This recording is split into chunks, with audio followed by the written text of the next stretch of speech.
আজকে গরুর মাংস আনছি, সামনের পায়ের মাংস। মূলত আমি সবসময় সিনার মাংস আনি।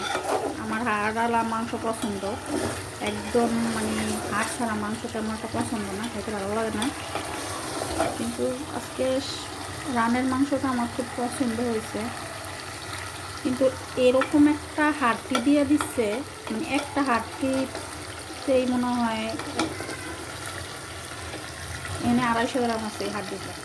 এই একটা হাড্ডি দিয়ে পুরোটা ইয়া, অবশ্যই একটাই হাড্ডি, আর কোনো হাড় নাই।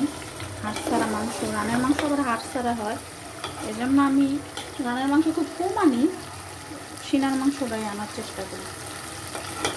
অনেকদিন পর আজকে আলু দিচ্ছি মাংস, আর পুরান হয়ে গেছে আলু, মিষ্টি মিষ্টি লাগে, খাইতে ভালো লাগে। তাছাড়া আমি আলু খুব কম খাই, মানে অনেক কম খাই। ধরতে গেলে মাসেও খাওয়া পড়ে না আলু।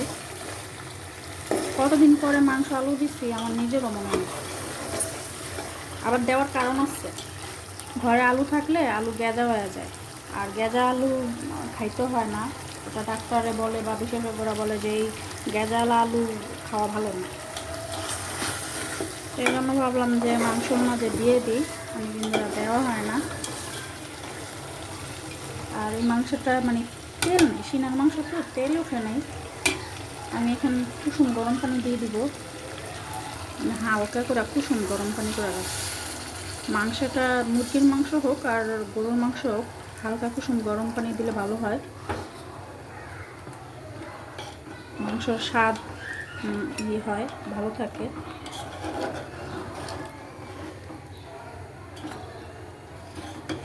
আজকে এত ছোটো পাতিলে বসাইছি, নাড়াচাড়া করতে সমস্যা হচ্ছে, ভাবছি অল্প মাংস ছোটো পাতিলে বসাইলে ভালো হয়।